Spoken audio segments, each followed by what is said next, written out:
Hey,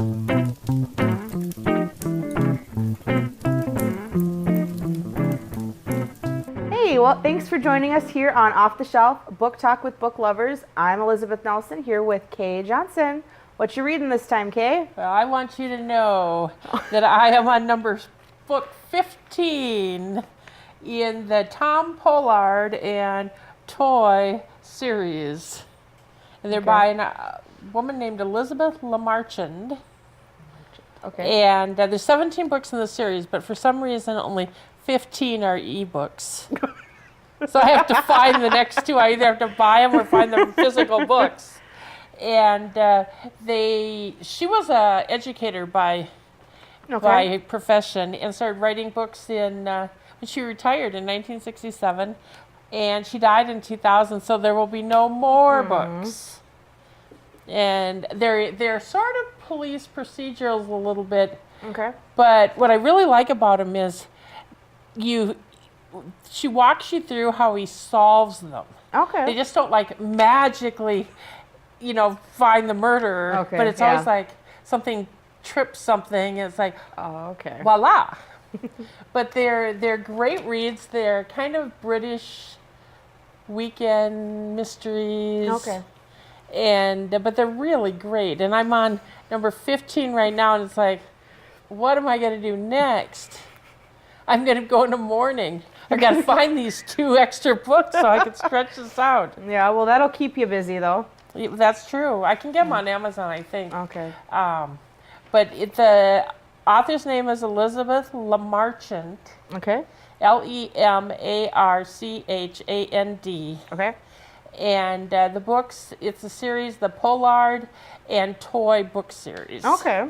And they're detectives. They work for so it's 2 people? Scotland Yard. Okay. So they're brought in, and he's sort of a superstar.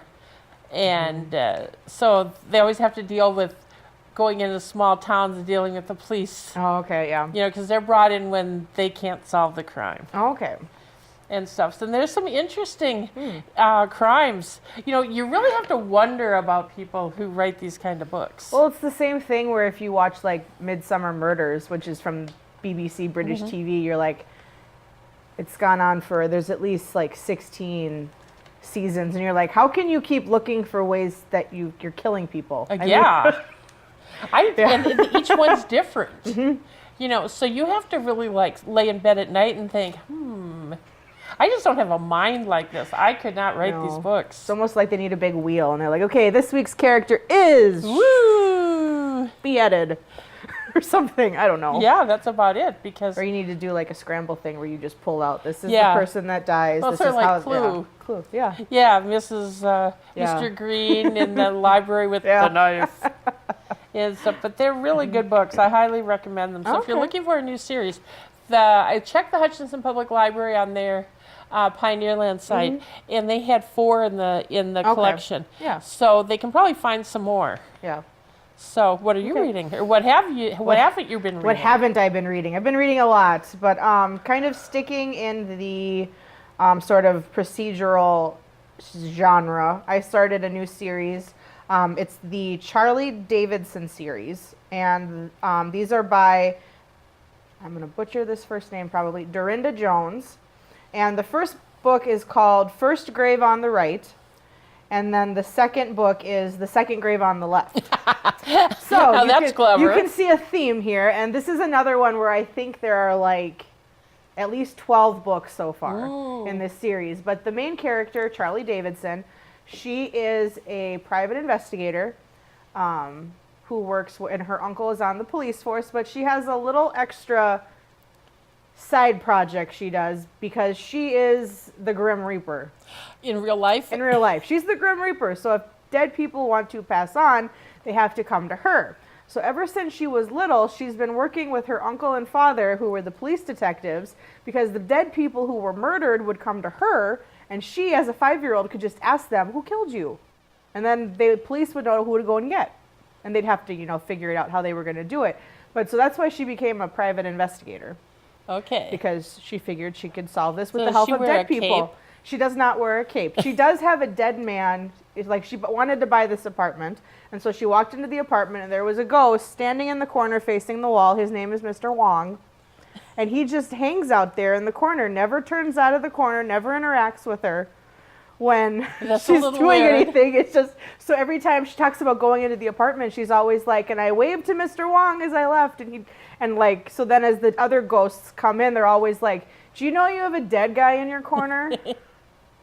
Yes, Mr. But Wong. yeah, so I mean, since she's a private investigator, she has her best friend whose name is Cookie. I don't remember her best friend's last name, but she's her secretary, and she lives right across the hall. And Cookie is a coffee addict, so she's always coming in trying to make coffee and get Charlie. Does she see Mr. Wong? Nope, she cannot see dead people. No, but so she's kind of there. So the first book then, which was First Grave on the Right, there are 3 lawyers who own a practice, and they are murdered. And so she's All 3? All 3 are murdered, and so it's her figuring out why they were killed, and then the second grave on the left, they're looking for a missing woman, as they discover that a bunch of other people she went to high school with have all been killed around the same time So that it's she went missing. The crime Yes. goes back. Yes. So they're really enjoyable. I listened to both of these on audiobooks, and they were really great. There's a lot of humor that kind of carries it through. Like with the first book, she goes to a crime scene, and she looks down, and the dead guy won't come out of his body. So she's like, you're dead. You have to get up. I'm not dead. He's like, I'm just laying here. I'll move in a couple minutes. And she's like, I'm telling you, you're dead. And so like she's talking to him as everybody else is standing around like, what? Who is she talking to? So if she has to talk to somebody, she'll like pretend she's on her phone. Or one time she brings Cookie with, and then they pretend they're running lines. So Cookie for the knows show. she can see Cookie dead people. knows she's the Grim Reaper. Yes. Okay. So, but it's just kind of funny. So just easy you reads. think there's like 12? I think so. There could be more, but when I looked, I saw at least 12 on the library. And who's the author? Dorinda Jones.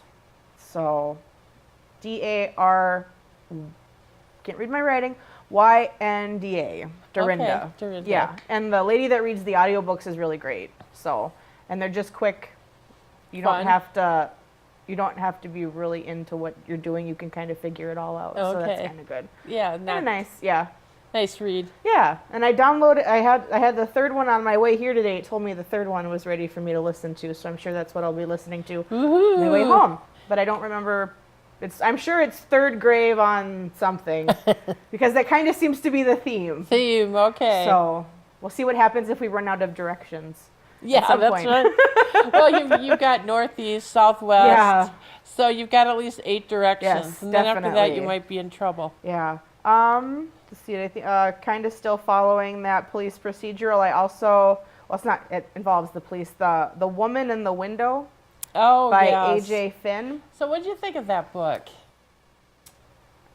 Jury's still kind of out. It was interesting. I think Rear Window. Yes, it The is movie definitely Rear Window is Rear better. Window in a book. Yeah, and Rear Window's better. So for people who aren't familiar, this book, the main character suffers from agoraphobia, and so she can't leave her apartment. And because she doesn't leave her apartment, not only does she drink a lot, which is like every time she talks about popping open a bottle of wine, like I swear every like 3 pages, she's got a new bottle of wine. But she also likes to spy on all of her neighbors. Mm-hmm. And so a new neighbor moves in across the street, a family of 3, a mom, dad, and a son. And she sees the mom murdered through the window. But when she calls the police, they're like, well, no, the wife is fine. She's right there. So it's figuring out what she saw, if she really saw what, because, they all think she's crazy and she can't leave her house. Right. So it was interesting. The ending, I kind of partway through thought that's maybe how it was going to go, but I don't know. The bow might have been a little too neat on that package. We read it in our book club, and I think Rear Window's better. Well, yeah. Yeah, a lot better. You can't mess with Rear Window. And so I read it thinking, been there, done that. Yeah. And everything always goes back to Gone Girl, which is my Yeah. book I really dislike. And I thought this was interesting because it does kind of follow that unreliable narrator because she's on. She talks throughout the book that she's been drinking a lot and she's not taking her medications properly, and then that something has happened in her past that made her not leave her house. So did you figure out what had happened? I don't think I did. I see it's been a little bit since I read this one, but I don't think I figured that part out. Yeah, when they explained it was like, I wasn't surprised though. No, but I mean, it's a good twist. And Yeah. I mean, I think it's people seem to like the book. People do seem to like it on the book groups I'm in. Everybody will post that they really liked it. But it was really enjoyable I thought it was an enjoyable read. It was a rather quick read. It's not that long of a book, which was really nice. And it's one book that you kind of know people will be talking about for a while. So it's kind of one of those books where I'm like, oh, I read it. I can check the box. I know what people are talking about now. So yeah, I would be hard pressed to recommend it. Yeah, it's not one I would read again. I think Definitely I'm okay not. with the fact that it was a library book. Oh, I was And good I with could that. just- Really good with that. Send it back. Yeah, So bye. Yeah. Or if I just wait a little bit, like if I know if you and mom are reading something in book club, I'm like, oh, well, if I just wait another month to read it, mom will be done reading it and it will be there Yeah. in electronic book form and I can just borrow it Yep. from you don't have her. to spend the money. Yes. So, but I thought it was good. Yeah, like you said, it was very reminiscent of Rear Window. And I mean, woman in the window, Rear Window. Jimmy Stewart. Jimmy Stewart's, well, at Grace least Kelly with great clothes. it's true. Yeah. But so I thought it was a solid. I'd probably give it I think I gave it 3 out of 5 stars. But No, that's probably fair. but I don't give out 5s very often for books. Yeah, So. I'd say 3 because it's certainly been a popular book in terms of bestsellers. Yeah, definitely. And I think there's a movie coming out. Yeah, I think you're right. And but beyond that, Yeah. not too much. Give me 15 of. I read Gunflint Burning, Fire in the Boundary Waters. by Gary Griffith. Okay. It's a Minnesota book. He's a Minnesota author. Okay. And I got it because it was a finalist in the Minnesota Book Awards this year in the non-fiction category. Okay. So I happen to really like fire. So I thought... She's not a pyromaniac, folks. When I was younger, I was. The youngest child I was. Oh, In fact, I held back telling that to someone thinking they might put me on some list somewhere. But growing up on now the farm, the entire city of Hutchinson knows. when I was growing up on the farm, we used to take diesel fuel or gas and draw lines into the garbage and then light them, and then you could do designs. But a friend of mine said, Yeah. "Did you put gas in bottles? Then you could really do some stuff." And I never thought of that. So there was. Well, I never knew this about you, Kay. I did like fire, so this book appealed to me for that reason. Okay. And I can tell you that in a scale of 1 to 5, I would give it maybe a 2 or a 3. Oh. And I was really profoundly disappointed in this book. About halfway through, it kind of, the beginning's good, where it talks about how the fire starts. And I did not know that you cannot burn paper in the Boundary Waters canoe area. Oh, no, I didn't know that. Like some people would use newspaper for Yeah. kindling. You can't burn any paper because it'll flutter off. Oh, and- I suppose. So anyway, this guy, He did. he did, and ended up burning down 114 buildings and Oh, 70,000 acres or something. And he ended up being charged for it. Well, And, understandable. yeah, because it's a Ham Lake fire up by that lodge we went to on Gunflint where Rebecca's friends. the Poplar House? Yeah, it's up near there, Oh, okay. up in that yeah. neck of the woods. And anyway, the thing I didn't like about it is this guy. We have a thing in newspapers that if you start getting too into explaining something, Yeah. we call it inside baseball because people don't really care. Yeah. Well, he's so into all of his descriptions of all these different groups that I became just like overwhelmed. Well, like here, it's The Type 2 team had been called up from MIFC. The Type 1 team was called up from NIFC, the National Interagency Fire Center in Boise, Idaho. The Type 2 team call-up was a state response, while the Type 1 call-up was a national response. And it's like, well, so what? It's just way too involved for me. And it goes on and on and on like that. That kind of, when you were naming all those letters off, it made me think of that part in Good Morning Vietnam where Robin Williams is like, excuse me, but if the VP is such a VIP, shouldn't we keep the P?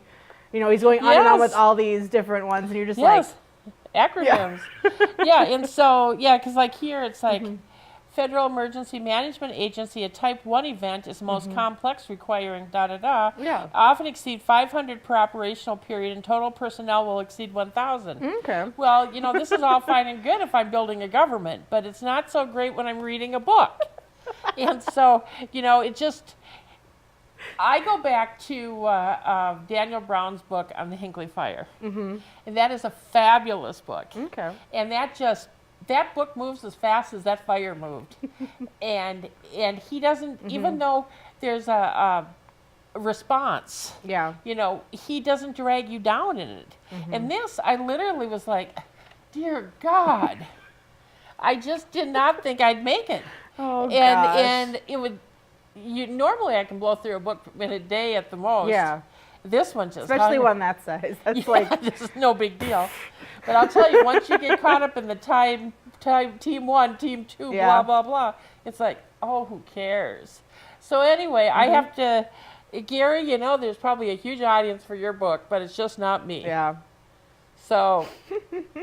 Yeah, well, if we're following the Minnesota track, we'll stay on, I'll just segue into my own Minnesota author.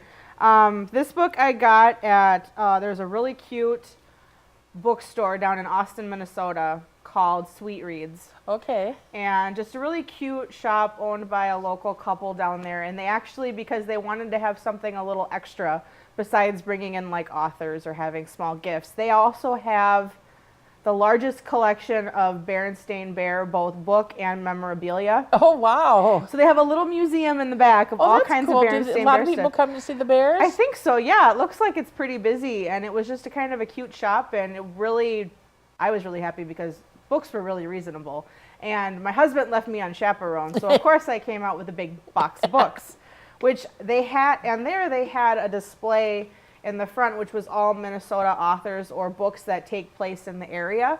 So they had all of Julie Kramer's books about Riley Sparks, because the character Riley is from down by Austin. Okay. Yep. So she's from down in that area. So they had all of her books. And then they had this one, which is called Strong Wood, A Crime Dossier. This is by Larry Millett. And the book is following it's written as nonfiction, but it's fiction because Sherlock Holmes is one of the characters in here, and last time I checked, he was not a real person. But it follows the court proceedings of, let me see here, Addie Strongwood, who murdered Michael Masterson. And so it's written through diary entries, testimony records, and newspaper articles. Is it good? It's very good. It moves quick. It's interesting to see kind of how, you know, because she'll say one thing and then they have the witness testimony, and then they go back and talk to her again. And it's a very interesting way to do it. I haven't read a book like this in a while where it's more through correspondence and you kind of figured out what's going on based on what everybody's talking about. It was a really quick read, the Sherlock Holmes being in Minneapolis, because Sherlock Holmes and Dr. Watson are in Minnesota because Dr. Watson needs to go to Mayo Clinic. Okay, then let me jump in here. Larry Millett, in case you're not familiar with him, is the architectural critic, used to be for the St. Paul Pioneer Press. And he also wrote a series of books about Sherlock Holmes. And Shadwell Rafferty. Oh, yeah, Shadwell Rafferty. Because he's in here, too. Okay. What makes the book so good is I'm a Sherlock Holmes fan. Yeah. And so when I found these books, it was like Sir Conan Doyle wrote them. And the thing that's really great is the first one is about the Hinckley Fire. Okay. One's about ice castles. Yes. And I think there's 5, 6. I think so, yeah. The reason I'm familiar with the Ice Castles one is it was also made into a stage play. Oh, was it really? Yes, it is. Wow, I didn't know that. Yeah, you can see it in theater. Well, they're great books. If you're a Sherlock Holmes fan, I highly encourage you, because the reason that they come to Minneapolis to begin with is because of James J. Hill, the railroad baron. And he brings them in because he's getting threatening letters about the Hinckley area. Okay. And so Sherlock Holmes and Watson come in to try and solve this. Okay. And they're there when the fire. They're on the train as they're backing out of Hinckley. And stuff, and it's a great read. Larry Millet's just a great writer. He is a really good writer, and it was just really fun to read this and kind of see. And there's, it's one of those things where with this book, there is a last minute twist, which you kind of, it's kind of there in the back of your mind that this is probably how it is, because the main question through the whole book is, did she do it? Was it self-defense, or did she go in cold blood to kill him? Is kind of the whole deciding point. So it's really interesting to see what the final... So are Rafferty and Sherlock Holmes on her side? They are working, Sherlock Holmes is just kind of in his free consultant. He's kind of there in the background and is interested in what's going on. But his main reason for being in Minneapolis is that Dr. Watson is seeing... Oh, at the Mayo Clinic. The Mayo Clinic. I think he's actually there for just like a gallbladder surgery or something. But with the time period, that was a very... dangerous new procedure. But Shadwell Rafferty is working for the defense. Okay, because Shadwell Rafferty owns a bar in St. Paul. Yep. So he's doing some behind the scenes kind of detective he's like work a private detective. And he's kind of coordinating with another character whose name I can't remember. He was a Union officer during the Civil War, and then he and his partner George Washington. Don't ask me. Oh, I can't think. But anyway, they own a bar in St. Paul. And remember last year when we went on the gangster tour in St. Paul? Yes. Remember when we went to Swede Hollow, that park? Yes. Okay. Rafferty spent time in Swede Hollow. Okay. That whole area, because they were tracking somebody through one of the books. And that was the area of immigrants settled. Yep. And if you are looking for something fun to do in St. Paul, do go on the gangster tours, because it actually is really fun. Yes. I didn't know there were that many gangsters running around Minneapolis during that time period. Or St. Paul, Betsy. I got them all confused. But it was fun. It was a fun tour. Yeah, it was really fun. And who knew? I know. Just in Minnesota, too. Yeah, that's true. That's true. Well, the reason we even went on it was because of Betsy's mom, Lynn, who found it. Yes. And she's really good at finding... Well, she's got a full... She should be a tour guide. She could be a tour guide. She'd be a very good tour guide. Or set up tours. Yes, she could, definitely. And stuff. But, so, let's see. I'm going to jump in here and talk a little bit about a book. Brian Freeman is a Minnesota author who was here was in Glencoe in early May, or mid-May. And anyway, he's written 18 books. Okay. And he recently was selected by the Robert Ludlum estate to continue the Jason Bourne series. Oh, okay. Which is like a huge deal. And but he has several series, and one of them has a guy named Frost Easton, is a detective. Okay. And so I read it before I interviewed him, because I thought I should read one of his books. And this one was free on Kindle Unlimited. I haven't read anything by you, but I hear you're a great author. Yeah. Well, I do try to read. I don't always make it, though. But it was an interesting book because it had it. I literally was reading that book at 3 o'clock in the morning because I could not put it down. Because he said he's all about words and action. Yeah. Just... And when I got that ending, it was like, I knew that would be the ending, but I didn't want it to be the ending.